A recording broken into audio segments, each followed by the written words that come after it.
नमस्कार, बाखबर में आपका स्वागत है। मैं हूं राघवेंद्र सिंह। बाखबर में आज हम बात करेंगे मध्य प्रदेश के पूर्व मुख्यमंत्री शिवराज सिंह चौहान के बारे में।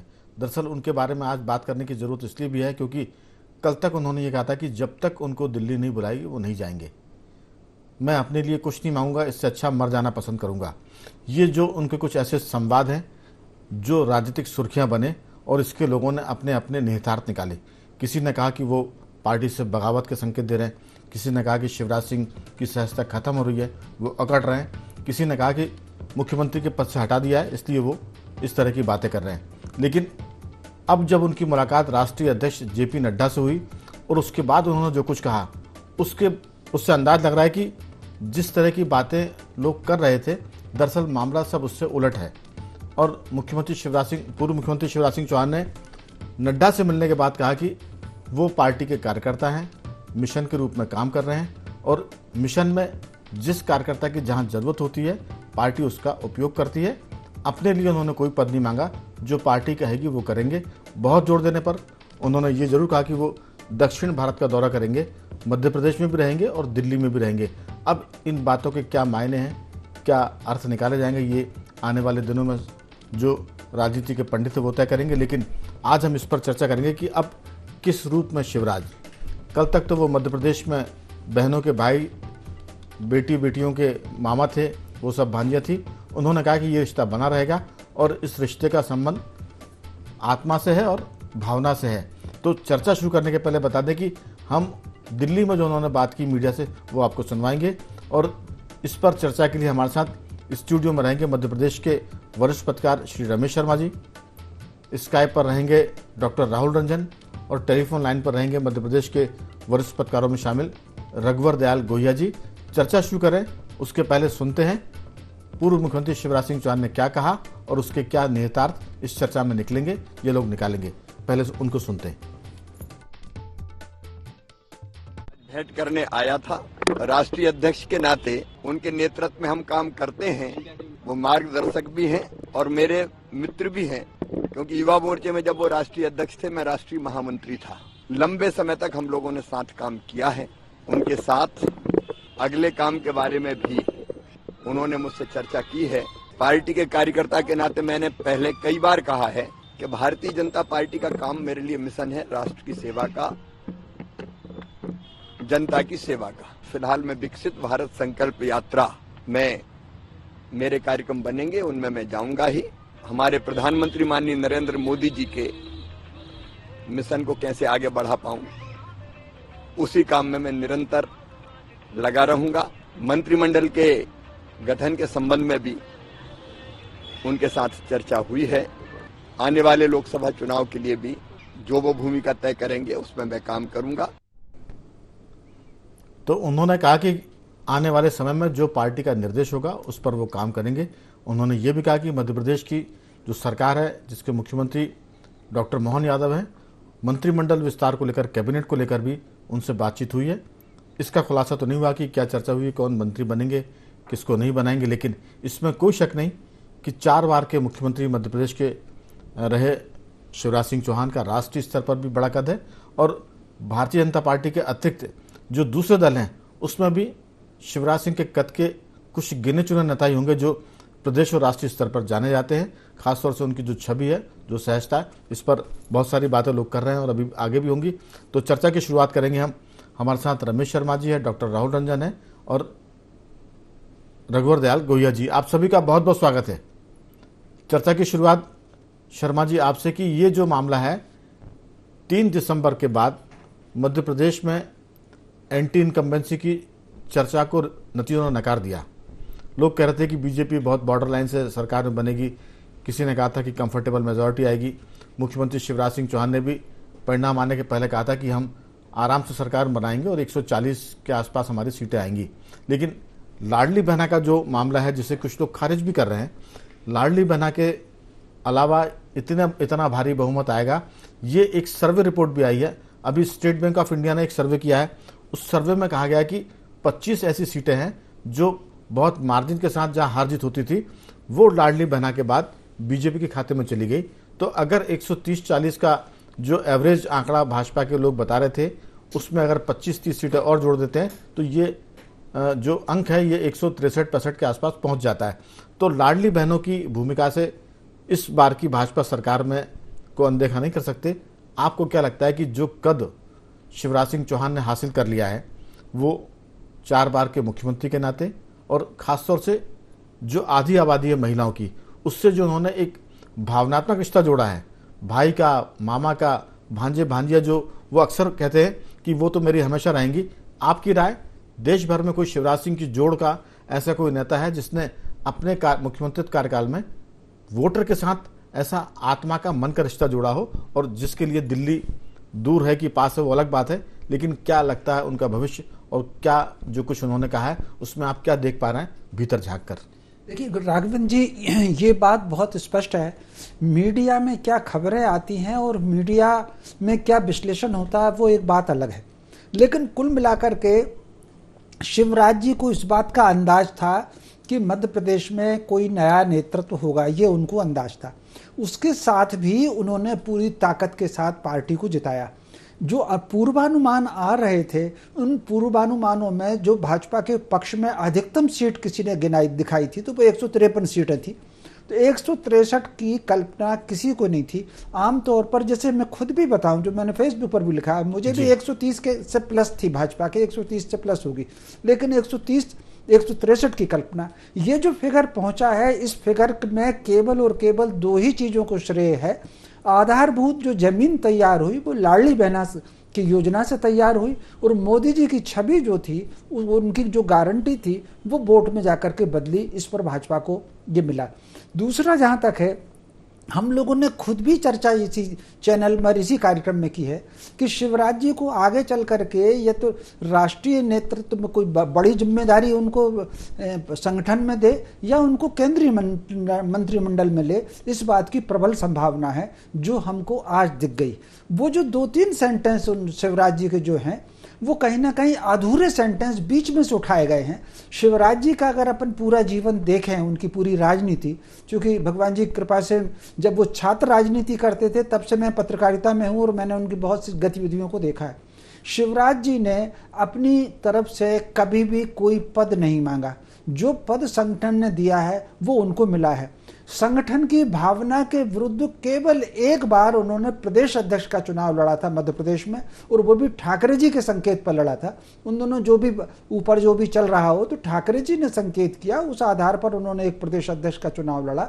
बाकी संगठन ने जो उनकी भूमिका तय की, शिवराज ने उसको सहर्ष स्वीकार किया है। दूसरी बात, बस ये कह करके मैं बात को खत्म करता हूं, जहां तक भावुकता की बात है, शिवराज व्यक्तिगत जिंदगी में भी बहुत भावुक व्यक्ति हैं।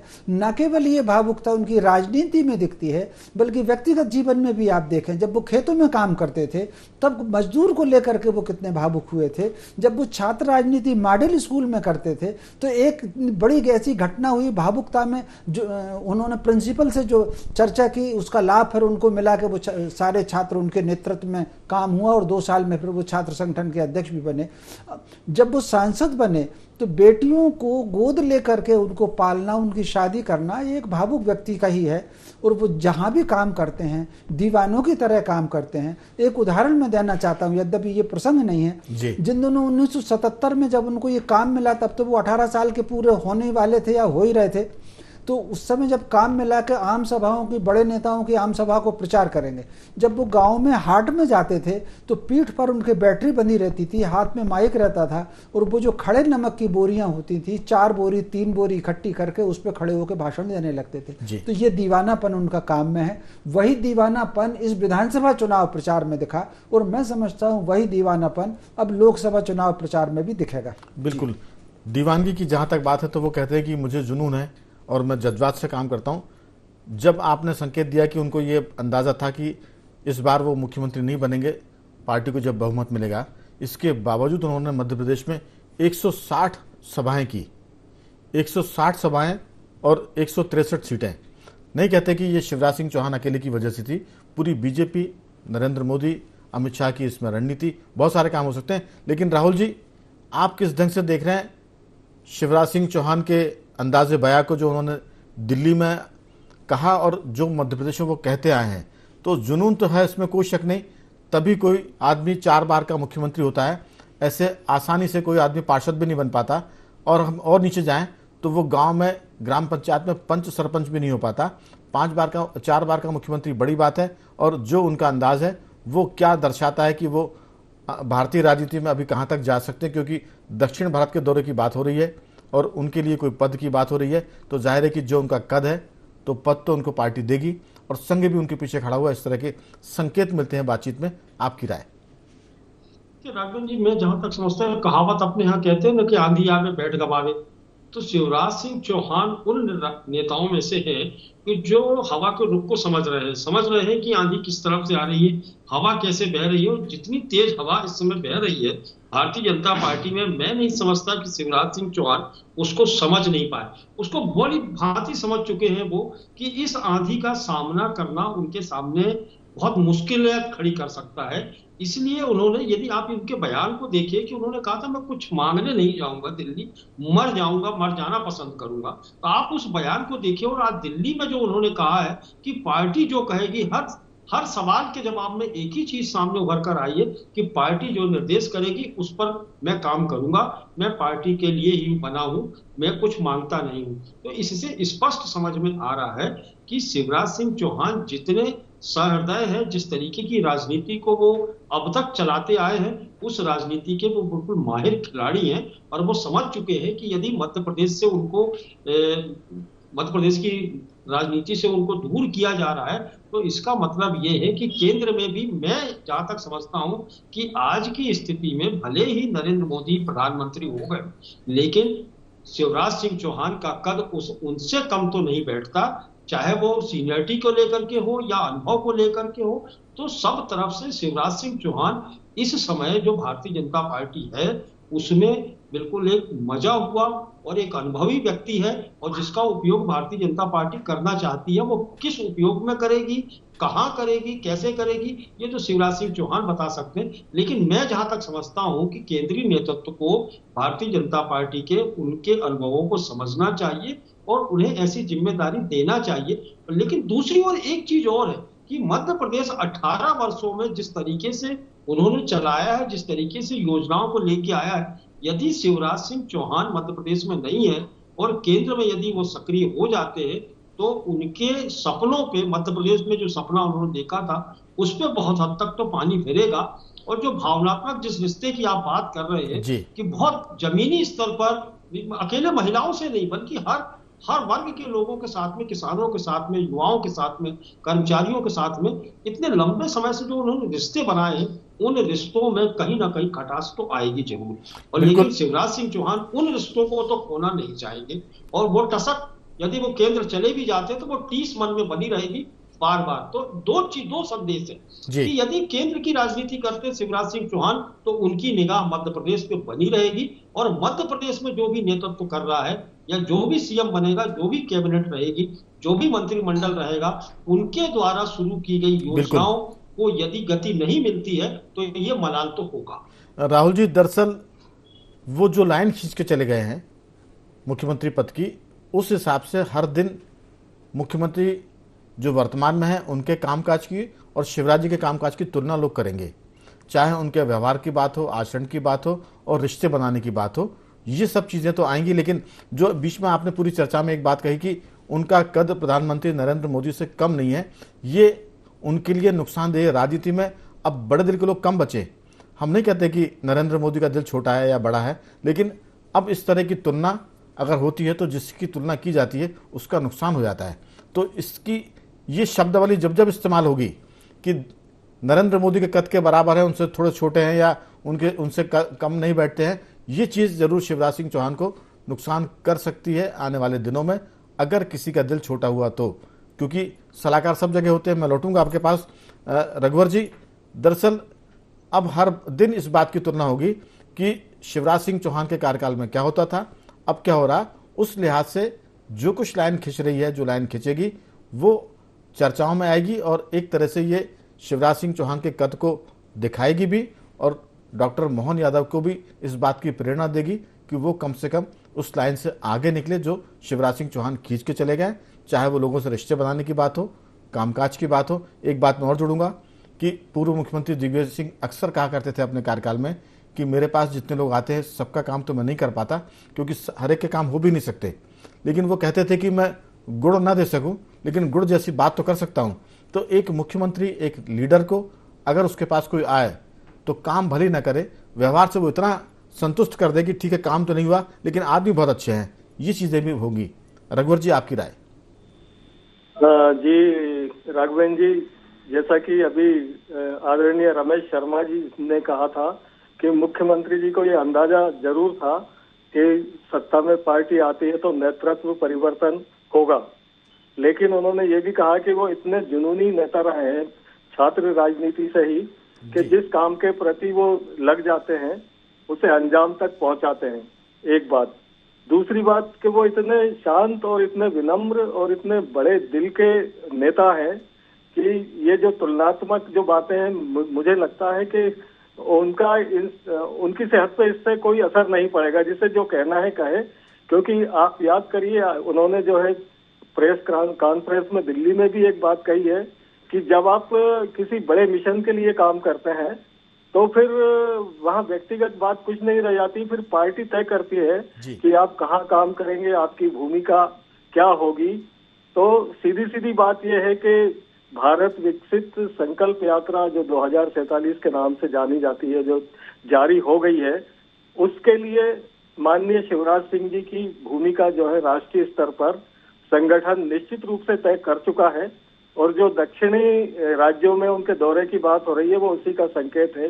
इसलिए मेरे जैसा व्यक्ति जो कि जितने भी अभी डिबेट में शामिल है, मैं उनसे अनुभव में बहुत कम हूँ, मुझे ऐसा लग रहा है कि ये अब एक समय आ गया है जब आदरणीय शिवराज सिंह चौहान जो है राष्ट्रीय नेता के रूप में भारतीय जनता पार्टी में तो स्थापित होंगे ही, लेकिन आने वाले समय में, आने वाले दिनों में बिल्कुल निश्चित रूप से वो पूरे देश के राष्ट्रीय नेता के रूप में स्थापित होने जा रहे हैं।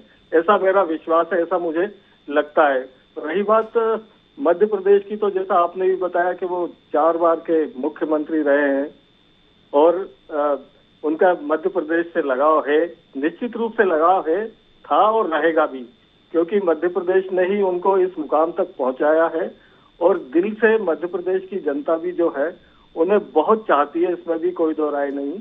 और आने वाले दिनों में अगर उनको देश में कुछ योजनाएं बनाने के लिए अगर कुछ भूमिका मिलती है, तो जो जैसा कि पिछली डिबेट्स में भी हुआ था कि जो देश की आधी आबादी है, यानी लाडली बहनाएं हैं, माताएं हैं, इन सब को लेकर भी वो पार्टी के स्तर पर और व्यक्तिगत स्तर पर भी कुछ ऐसा जरूर प्लान करेंगे ताकि उसको नकारा नहीं जा सके।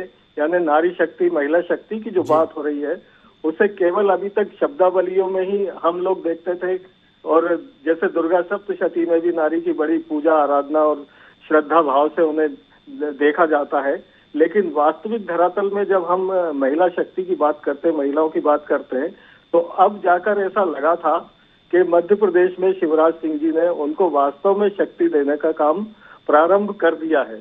अब ये तो योग की बात है कि बिल्कुल मध्य प्रदेश का नेतृत्व कहीं और जा रहा है। बिल्कुल, ये तो समय बताएगा। और हम लोग चर्चा इसी बात पर कर रहे हैं कि शर्मा जी, दरअसल जो शिवराज सिंह काम कर गए हैं, जैसे लाडली बहनों के लिए हर महीने 1250 रुपये, उसके बाद 1500 रुपये, ये एक ऐसी लाइन है। इस तरह के जो काम है उनके, चाहे वो लाडली बेटी की बात करें, लक्ष्मी की बात करें, लाडली बहना की बात करें, चाहे वो किसानों की बात करें, जो मुख्यमंत्री हैं डॉक्टर मोहन यादव, उनके लिए वो प्रेरणा भी है और एक किस्म की चुनौती भी है। मध्य प्रदेश से वो जितना दूर रखे जाएंगे, जितना दूर रहेंगे, मुझे लगता है कि उतना ही मध्य प्रदेश को वो बहुत याद आएंगे। क्योंकि नहीं, ये बात बिल्कुल सही है। और शिवराज जहां भी रहे हैं, वो चाहे विद्यार्थी परिषद में उन्होंने काम किया हो, युवा मोर्चे में काम किया हो, या भाजपा संगठन में भी काम किया हो, वो मुख्यमंत्री बनने से पहले भारतीय जनता पार्टी में अखिल भारतीय मंत्री और संसदीय बोर्ड के सदस्य भी रहे हैं। तो वो जहां भी रहे हैं उन्होंने अपनी एक अलग छाप छोड़ी है, और वही छाप उनकी मुख्यमंत्री के रूप में भी है। और जिस तरीके से वो एक आत्मीय रिश्ता बनाते हैं लोगों से, एक प्रकार से बहुत कम ऐसे लीडर होते हैं जो संगठन के भी लीडर हों और मास के भी लीडर हों, कैडर के भी लीडर हों और मास के भी लीडर हों। शिवराज में ये दोनों क्वालिटियां हैं, वो कैडर के भी लीडर हैं और मास के भी लीडर हैं। तो स्वाभाविक रूप से मध्य प्रदेश के लोग उनको कहीं भूल नहीं सकते। वैसे भी उन्होंने पूरे देश में एक रिकॉर्ड बनाया है अधिकतम समय तक मुख्यमंत्री रहने का, और उनकी नीतियां आप कल्पना कर सकते हैं। भाजपा को तो छोड़ दीजिए, उनकी जो नीतियां थी, जैसे तीर्थ दर्शन नीति थी उनकी, या मुख्यमंत्री कन्यादान योजना थी, उनके जो लोग नहीं थे भाजपा के, जैसे छत्तीसगढ़ में कांग्रेस की सरकार थी, उसने इसका अनुपालन किया, उड़ीसा की सरकार ने इसका अनुपालन किया। कितनी राज्य सरकारों ने जो भाजपा की नहीं थी, भाजपा की विरोधी हैं, फिर भी 12-13 योजनाएं ऐसी हैं जो शिवराज जी की योजनाएं दूसरे राज्य सरकारों ने की हैं। तो उनका काम सबसे अलग हट करके उनका काम होता है, तो निश्चित रूप से उनका स्मरण तो किया ही जाएगा। और एक और बात मैं कह दूं, शिवराज जी को अंदाज ही नहीं, बल्कि शिवराज जी ये जानते थे कि वो मुख्यमंत्री नहीं बनेंगे। एक छोटा सा उदाहरण में दूं, सत्य क्या है वो तो भगवान जी जाने। 2018 में यदि भाजपा बहुमत में आती, मुख्यमंत्री कोई दूसरा होता, शिवराज जी को दिल्ली में कोई दायित्व मिलता, वो तो चूंकि यहाँ पर संघर्ष की स्थिति बनी तो इसलिए पार्टी ने उनको दोबारा मध्य प्रदेश में रखा, वरना उनको कहीं ना कहीं कुछ या तो संगठन में या केंद्रीय मंत्रिमंडल में 2018 में ही चले जाते। बिल्कुल। तो ये बहुत सारी बातें हैं, आगे जाके इन पर भी लोग चर्चा करेंगे और ये भी इस पर भी बात होगी कि आखिर वो अब उनका भविष्य क्या है, वो मध्य प्रदेश कितना लौटते हैं, कितना दिल्ली रहते हैं, कितना देश में यात्राएं करते हैं। लेकिन राहुल जी, सवाल वही है कि आप चाहे दक्षिण भारत चले जाएं, चाहे दिल्ली जाएं, चाहे मध्य प्रदेश में रहें, लेकिन सवाल ये है कि जो आपके काम करने की शैली है, जो शिवराज सिंह के काम करने की शैली है, वो दिल जीतने वाली है।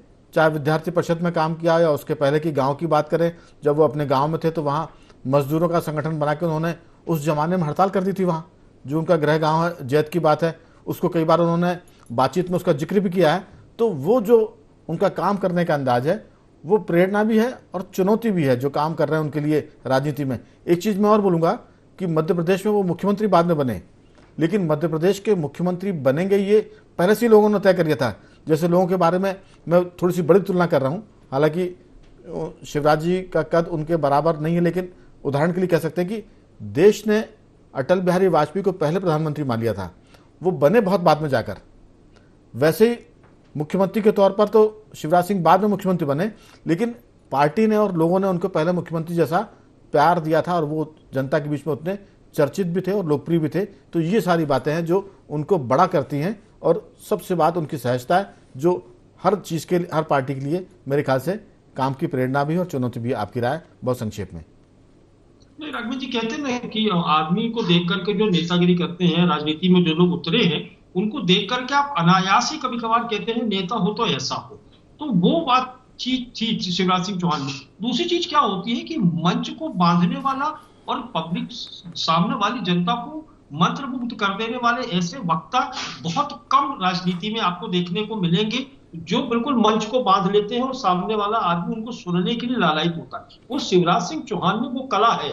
यदि वो मंच पे खड़े हो गए तो मंच का माइक यदि उनके हाथ में है तो पब्लिक टस से मस नहीं होती। ये कला उन्होंने चाहे छात्र जीवन से या बाद में मुख्यमंत्री होने के बाद, तो इस चीज को तो मैं मानता हूं कि जो शिवराज सिंह चौहान का जो ग्लैमर है या शिवराज सिंह चौहान का जो जनाधार है, मध्य प्रदेश नहीं, मध्य प्रदेश से बाहर निकल गया। थोड़ा अटल बिहारी वाजपेयी का अक्स दिखता है।